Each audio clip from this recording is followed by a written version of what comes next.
I purchased this king-size bed frame for $100, and overall it is in pretty good shape. It has some extra storage with these two large drawers at the foot of the bed. In today's episode, I want to give it a makeover and make it a little bit more my style. Come along with me as I transform this dark wood bed frame into something a little more modern farmhouse. I hope you enjoy.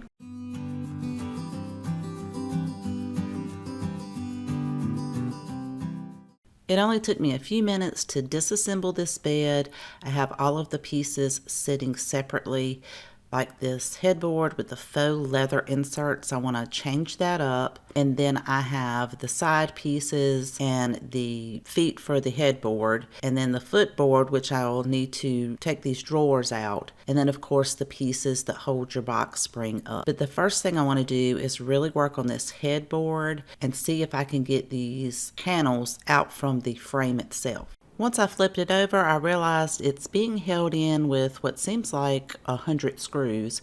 So I decided to get my magnetic bolt. This thing comes in so handy, especially if you have a lot of tiny screws or anything metal that you want to keep up with, because I don't want to lose any of these pieces. I want to make sure that I'll have each one of these screws to put back in once I change this up.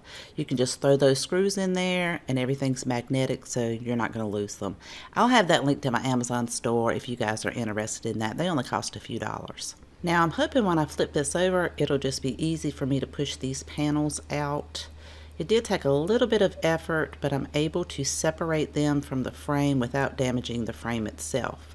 Now I need to flip the frame over so that I can take some measurements and decide exactly what I want to replace these panels with. My measurements are about 1/4 of an inch deep. Then it's about 36 1/4 inch by 27 1/2 inch. And of course I'm going to measure both sides just to make sure they are exactly the same, because you always want to make sure you measure twice and cut once. While I'm still thinking about exactly what I want to put in the headboard, I am going to go over all of these pieces to clean them thoroughly using TSP, which is a degreaser. It's going to remove any debris, any kind of grease, anything that's going to prevent my primer or paint from adhering to the wood itself.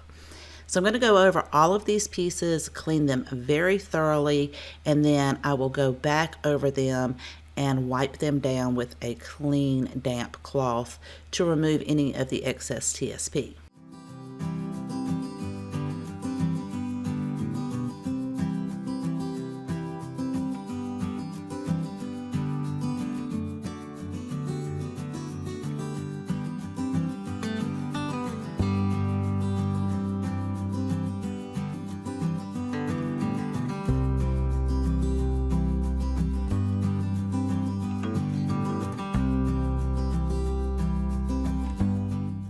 When it came to the drawers, it took me a minute to figure out how to get these drawers out of this footboard. I really thought I was going to end up having to paint it with it inside.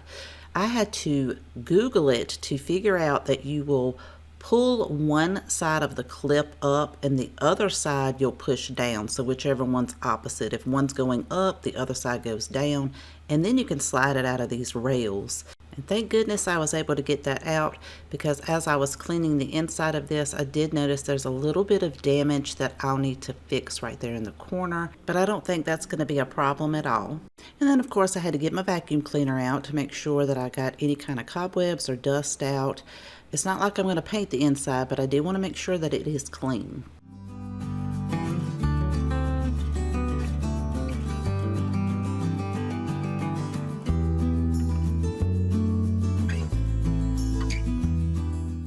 I'm going to go ahead and remove the handles from both of the drawers, and one of the things that I like to do, another little tip, is put the screws back into the handle so that I don't lose them, because sure enough, if I set them down, I might lose the screws and then I will spend an hour looking for them. Once I have both of those removed, I will go over it and clean it some more to make sure there's no debris, especially where those handles were, and then I'll let that dry. Then I'm going to get my electric sander, and of course it is very helpful to plug up your electric sander because you can't use it without electricity. I need to go over this with a very fine grit sandpaper. I want to make sure that everything's nice and smooth. There are a few dings in there and I kind of want to smooth those out.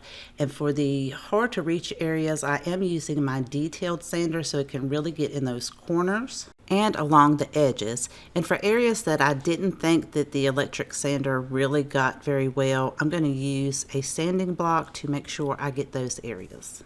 Prep work before painting is one of the most important steps to take to make sure that you're going to have a really nice, high quality, finished paint job. Also, by going over all of these pieces, I can take my time and really look to see if there's any damage that I need to repair.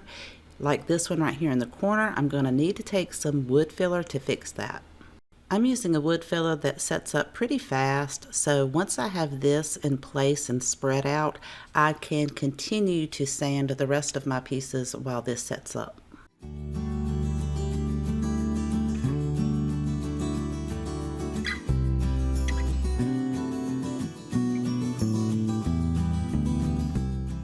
Within just a few minutes, the wood filler is set, so I can go over that with the electric sander, and it is nice and smooth, just like the damage was never there. Now I need to go over each and every one of these pieces to wipe them down with a damp, clean cloth to make sure I remove any of the sanding dust, allow those to dry so that I can start priming these.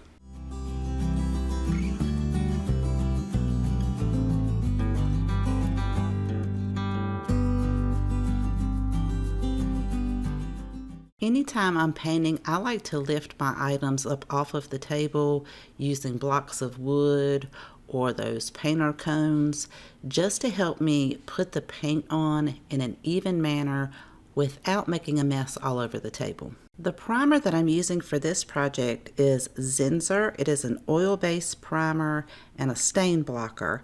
It says that it sticks to all surfaces without sanding, but I wanted to take that extra precaution of sanding because I am going from a much darker color to a white. I'm using an angled brush to get into all of the details and crevices, and I'm also going to use a foam cabinet roller to really blend everything out and get the larger areas, and that will show less brush strokes.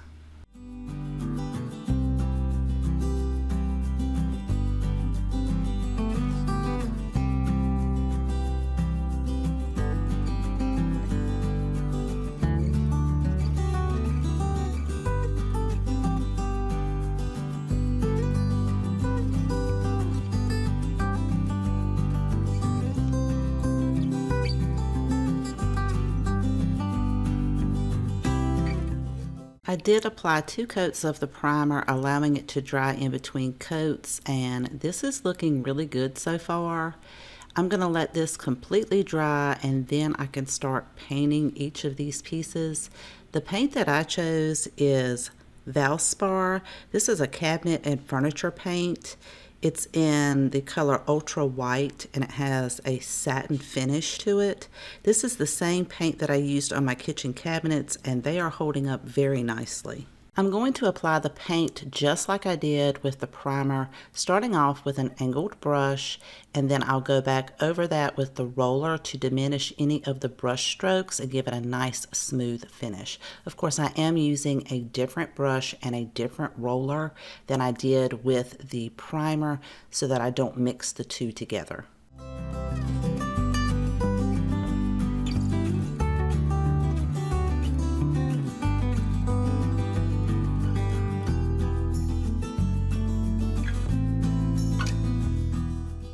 This is how it's looking after the first coat of paint, and since I can see some of those roller marks, I know I'm going to need a second coat, and I think that that's going to give me that really polished, finished look.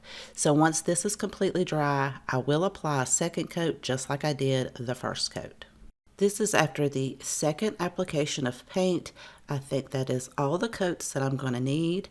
So while this is completely drying, I'm going to go ahead and work on the headboard and recreating the design for those panels. Instead of pulling these 1,000 staples that are going around this faux leather, I'm going to take a box cutter and go around this panel so that I'll be able to lift this leather piece up.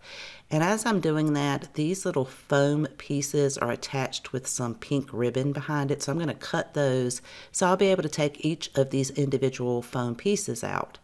Once I have all of that done, I can then try to pull most of the leather strips on the edging off.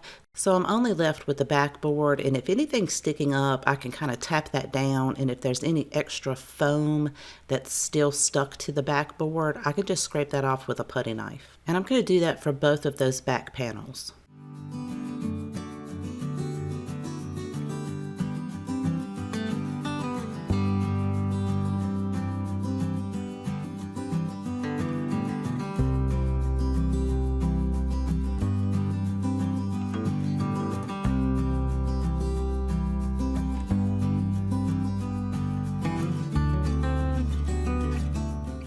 I originally wanted to place some wood planks in the headboard frame, but then when I saw the pricing of the wood, I decided to keep these two panels and instead use some of this luxury vinyl plank flooring that I had left over when I placed this in my living room and kitchen.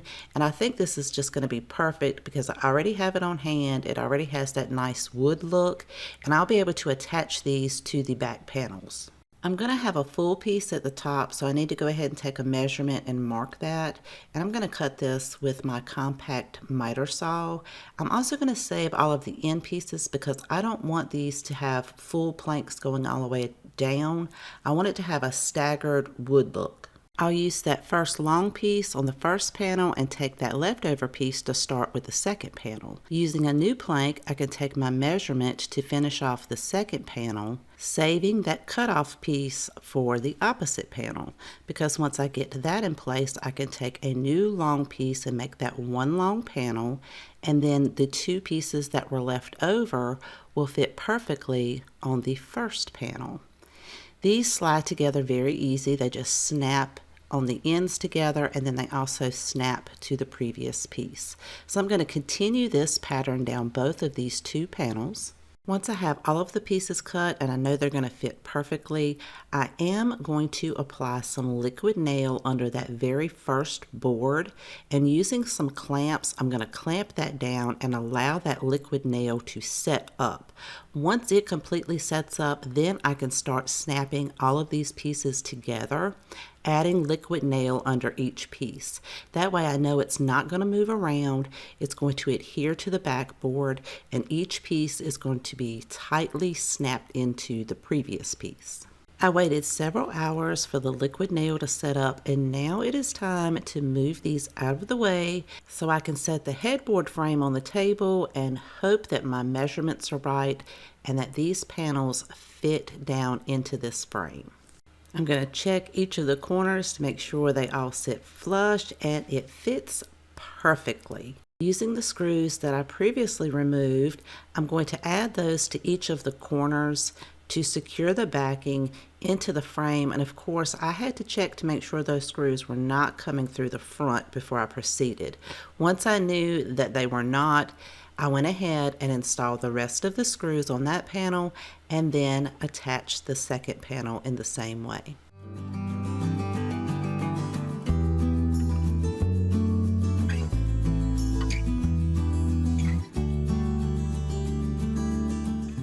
And now it is time to flip it over and see how it turned out. And oh my goodness, this thing is super heavy, but I think that this headboard turned out absolutely gorgeous.